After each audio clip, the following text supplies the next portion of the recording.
They thought the crown was secure, that the Queen's legacy was sealed. But one sealed box hidden in velvet would shatter everything. What Princess Anne found didn't just shake the monarchy, it rewrote its future. A secret will, a lost letter from Diana, a collapse no one saw coming. This is the untold story behind the Queen's final move, one that changed King Charles forever. It had all seemed perfect, joyful even, but no one saw what was coming. Princess Anne, quiet and loyal, unearthed something no one expected.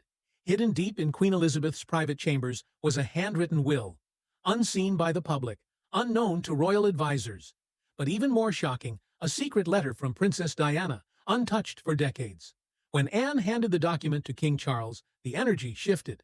He trembled, then broke down in tears. Diana had returned, not in person, but in message. And the Queen's final act wasn't about protocol, it was about purpose. The secret vault, the will that shattered expectations. It all started with a box. Not ordinary, but sealed mahogany, hidden behind the velvet lining of a wardrobe, untouched since the Queen's death. Its lid held just one line: "To be handled by my daughter Anne." Princess Anne, the steady pillar of royalty, opened the box alone. Inside lay a folded parchment, Queen Elizabeth's own handwriting, composed just 3 months before her passing. No one had seen it before. No records, no discussions. Anne brought in 2 lifelong legal advisors to validate it. The verdict? It was real, authentic, a secret will meant to stay in the shadows. And it wasn't about power or possessions. It was personal. The Queen wrote as a mother, not a monarch, addressing the family's future with unmatched emotional clarity. At its core was Catherine. But then came the twist. Tucked behind the will was another letter. One that froze Anne in place. It bore Diana's name. A relic of pain. Her presence had never left, and now it roared back into the heart of the monarchy. Diana's ghost lived on in whispers, in portraits, and now in ink. The letter had been preserved all this time by the Queen herself. It wasn't just a keepsake. It was a warning. Anne unfolded the page. On the back, in Diana's unmistakable hand, were the words, "For Mommy." The content was raw, personal, unfiltered. Diana expressed fears, not just about Charles and Camilla, but about the institution itself. She questioned its direction, its guardianship. This wasn't tabloid chatter. This was a mother's last attempt to be heard. And Queen Elizabeth had listened. Though she told no one, not Charles, not William, she had kept Diana's words close. Only Anne had been trusted with the truth. And now, those words shaped the Queen's own final testimony. Her private will echoed Diana's warnings. It spoke directly to Charles, softly, but with weight. It didn't just reflect on the past, it challenged him to reconsider his path. And it did something even more powerful. It brought Diana's voice back into the future of the crown. Charles had already shown signs of fragility, but nothing prepared him for this. The letter didn't just reopen wounds, it exposed the monarchy's deepest scars. And in that moment, everything inside him cracked. It was supposed to be a quiet moment between siblings. Anne handed the will and letter to Charles in a private room at Balmoral. No staff, no cameras, just blood and history between them. Charles opened the letter slowly. His face softened at first. His mother's handwriting, familiar and gentle. But then came the shift. The Queen's tone changed, from comforting to concerned. She questioned his leadership, worried about image over duty. And then came the blow. Diana's name. His hands trembled, his breath shortened. And when he reached the part about Catherine, his mother's unwavering trust in her, he whispered, no, she wouldn't. Then he collapsed, not from illness, from heartbreak. The collapse was physical, yes, but it was something deeper, a collapse of spirit. Doctors rushed in. The room was sealed, phones confiscated. The silence was absolute. But inside Charles, the question echoed. Did his mother trust someone else more than him? Was Catherine, not Camilla, the one she truly saw as the crown's future? In that moment, King Charles felt the crown slip, not off his head, but from his soul. Diana's ghost had returned, and she brought the reckoning with her. The Queen's vision. Catherine, the future of the crown. She wasn't given titles in that hidden will. The Queen gave her something more powerful. Belief. She called her the crown's quiet force. Not heir, not consort. Something more. The will didn't promote Catherine. It placed her beside William, not above, not below, as an equal in legacy and purpose.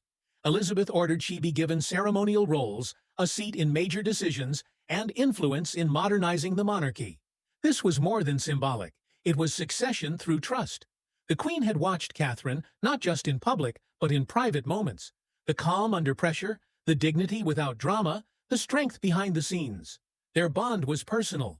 Walks in the gardens, quiet chats, handwritten notes. Catherine had been tested and chosen. Elizabeth envisioned a monarchy led by service, not image. Catherine was that vision made real. Charles remained king, William, the heir. But the Queen made her view clear. The future rested with Catherine, and the future was already unfolding. William's silent reckoning. He had no idea, no warning, no secret talks. When he read the Queen's private testament, he expected warm farewells. What he found was a decree, and it left him breathless. There was no consultation, no royal formality, just his grandmother's handwriting, bold and final. It didn't ask, it declared. William, raised to inherit the crown, found himself on uncertain ground. But then came the words, the soul of the monarchy's next chapter. And they were about Catherine. He had always admired her, leaned on her. But now it was in writing. The Queen hadn't just accepted Catherine. She had chosen her. Publicly, William said nothing. No statements, no tears. But insiders saw the shift. He made one private call, to Anne. What passed between them remains private. But those close say it was long, heartfelt, full of reflection. Anne had held the truth longer than anyone. And now, William turned to her, not for answers, but for understanding. Everything changed for him. Not his role, but his view. He wasn't just walking forward with Catherine. He was learning to walk behind her too. The shift wasn't loud. It didn't need to be. It happened in quiet rooms, subtle gestures. William stepping back, Catherine stepping forward. No fanfare, just truth. Because the crown doesn't always go to the one who wears it best. Sometimes it goes to the one who's already been carrying it. And Catherine, she had been chosen all along. The rise of Catherine.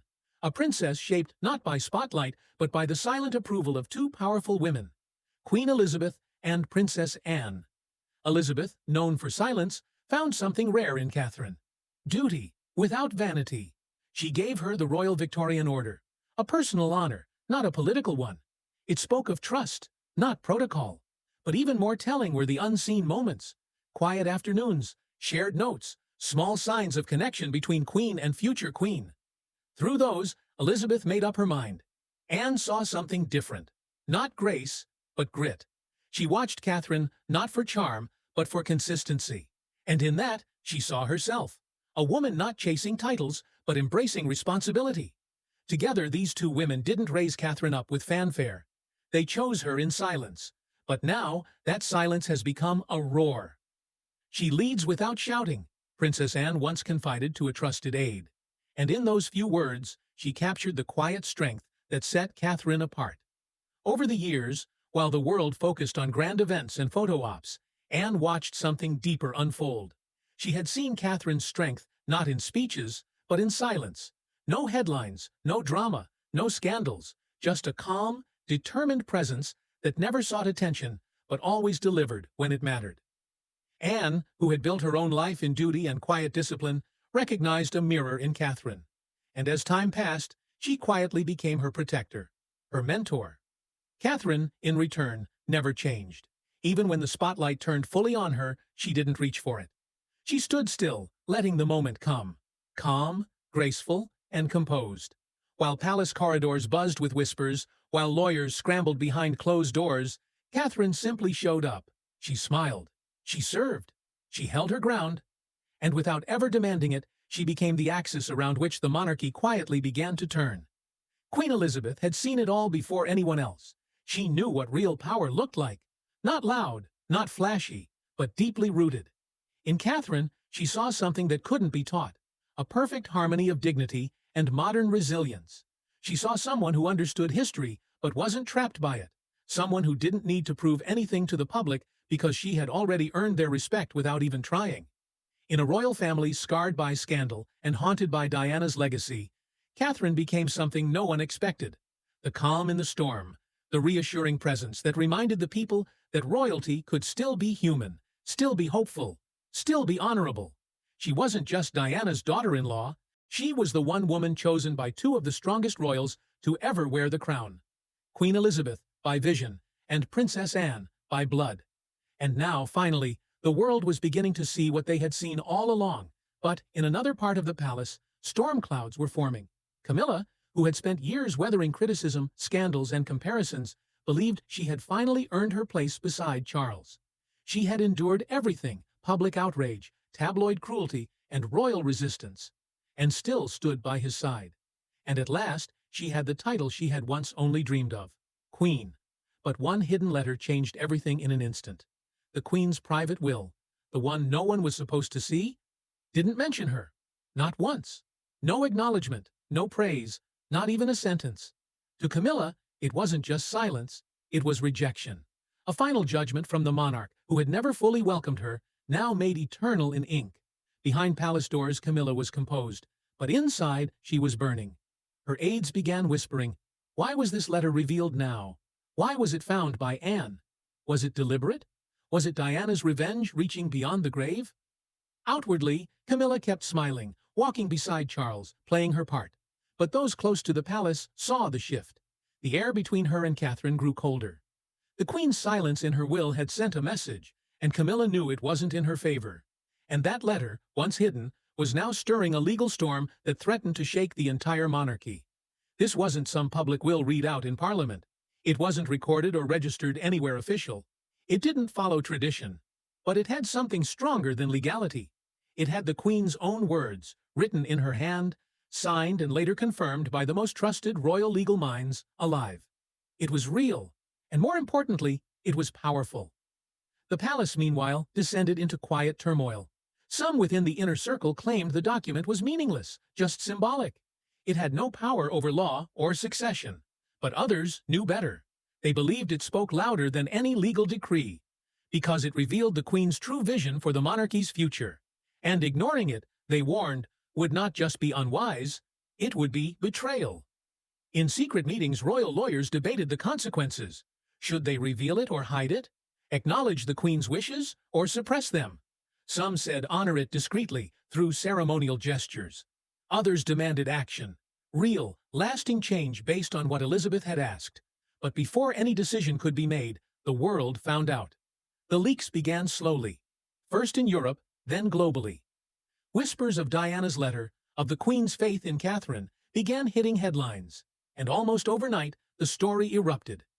Queen Catherine trended across every major platform. The public didn't wait for confirmation. They already believed. They had already chosen. Social media exploded with tributes to Catherine. Videos, quotes, photos, reflections from years past, now reframed with a new lens. She wasn't just a duchess anymore. She was the people's queen. Her humility, her steadiness, her silence now looked like strength. One viral comment said, "She gives us hope," and it was shared over 1 million times. Another simply said, "She is the monarchy now." News networks rolled out tribute documentaries.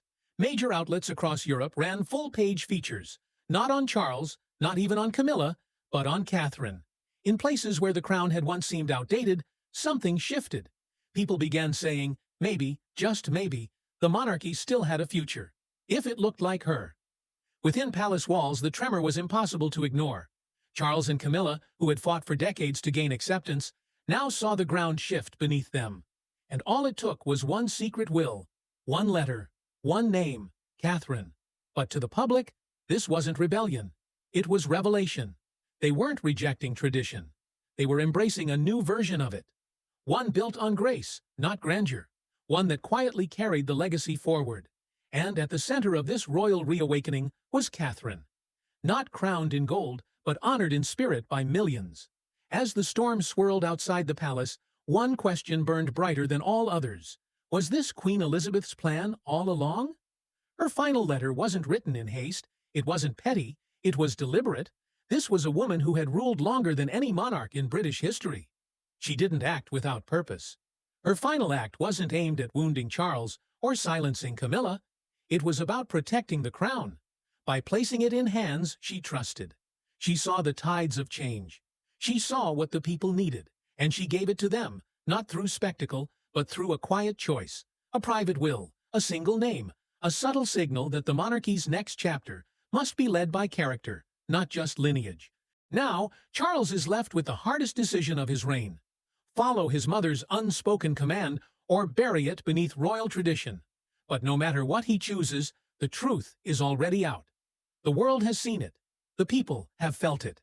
The crown is no longer just an ornament. It's a symbol of trust. And Queen Elizabeth placed hers in Catherine. Diana's voice has returned, echoing louder than ever. And with each passing day, one truth becomes harder to deny. Catherine is rising, and the monarchy, as we once knew it, is being rewritten before our eyes.